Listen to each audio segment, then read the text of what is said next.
Have you ever found yourself doing something, maybe something you knew wasn't quite right for you? Hmm. And then later you feel that, subtle dip in focus, or maybe a little hit to your self-image. Yeah, like you've strayed off course a bit. Exactly, that sense you veer off from what really matters. It's a feeling I think most of us can probably relate to, that sort of quiet niggle of regret or just distraction. It happens.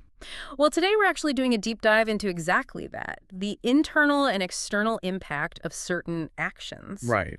We're pulling insights from this incredibly ancient source, but it feels surprisingly relevant, actually. It offers some really profound wisdom on these kinds of, well, very human experiences. And our source for this exploration is, it's a really fascinating dialogue from Buddhist scripture. Okay. It's called 7 Tissametteyya.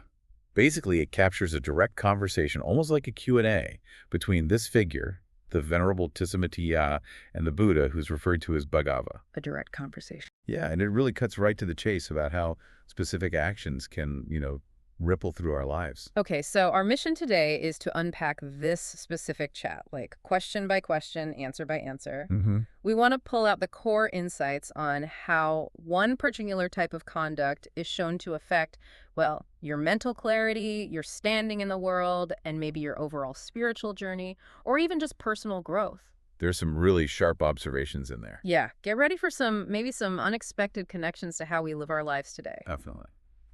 So let's set the scene a bit. Tissa Metteyya comes forward and he asks a very direct kraden. Pretty personal, actually. Right.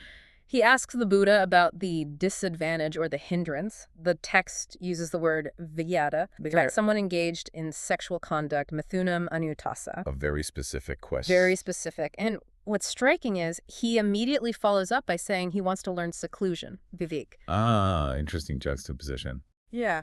It's like he's saying, okay, what's the roadblock to clarity?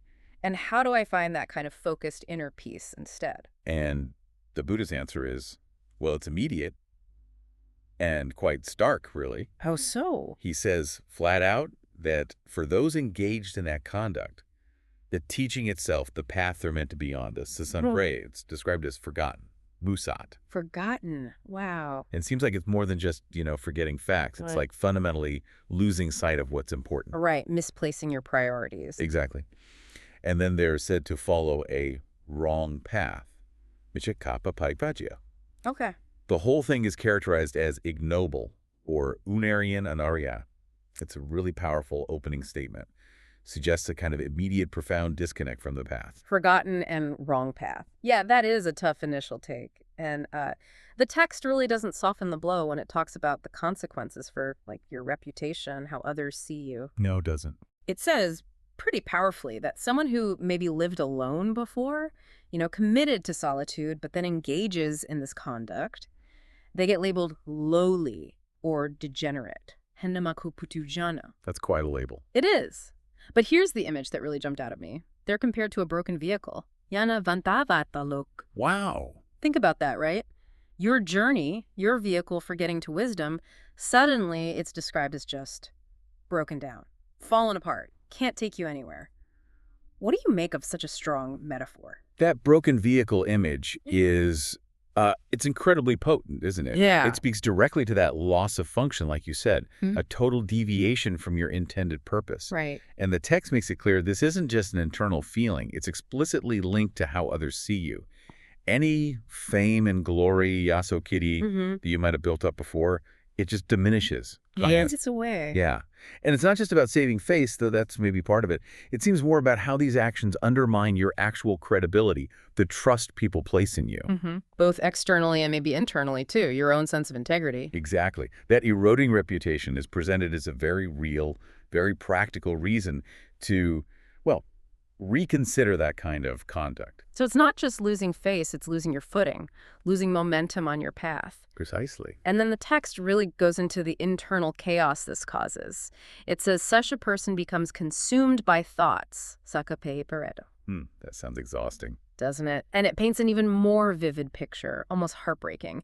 It says they pine away like a wretched one, kapahaviashayati. Pining away. Yeah. But what I find really insightful is how hearing other people talk makes them feel. It says they become ashamed or confused, Makuhuti tatavito. Ah, that internal reaction to external chatter. Yes, that deep discomfort, that gnawing feeling of being out of sync.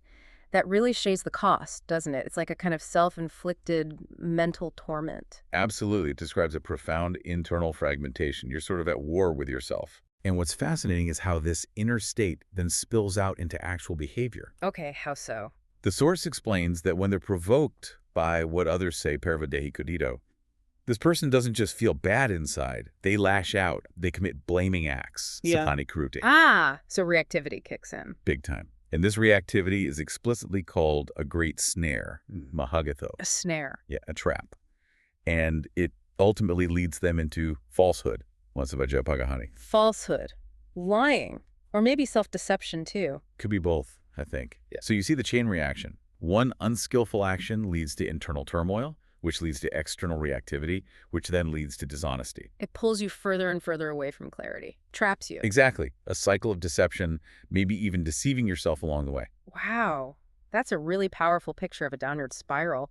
And the impact on wisdom itself gets addressed head on. It does. The text says, even if someone is known as wise patata Tissa Metteyya. Right. Already established. Yeah. And they've committed to solitude. Eka karayo avlihatito, meaning they've already walked the path for a while, right? Mm-hmm. They've put in the work. But if they then engage in this conduct, they're described as becoming stupid or foolish.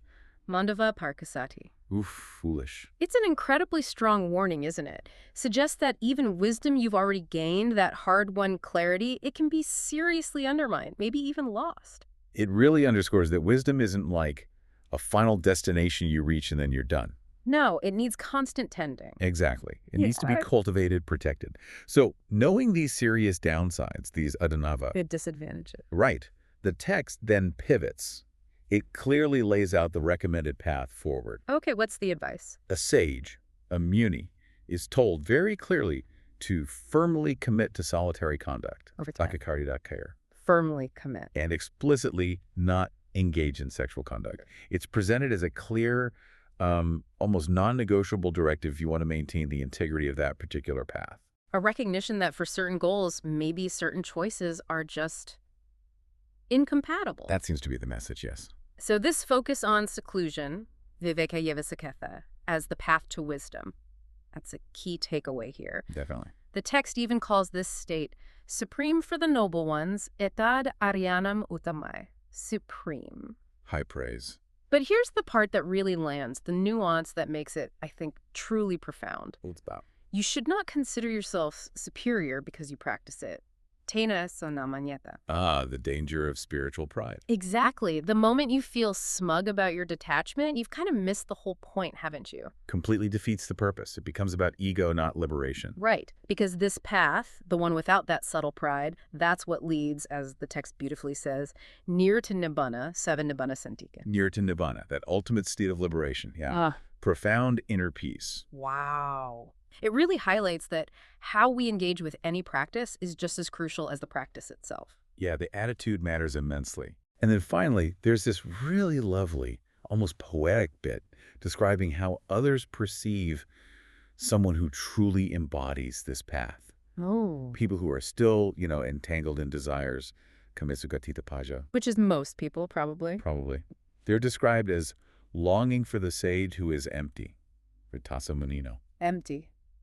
But not in a bad way. No, not empty of feeling, but empty of clinging, empty of grasping. Okay. Someone who lives alone, Corrado, is unattached to desires, kamisu enapikino, and I love this phrase, has crossed the flood, wogatinchasa. Crossed the flood, like crossed over the turmoil of desires and attachments. Exactly. It paints this powerful image of real liberation.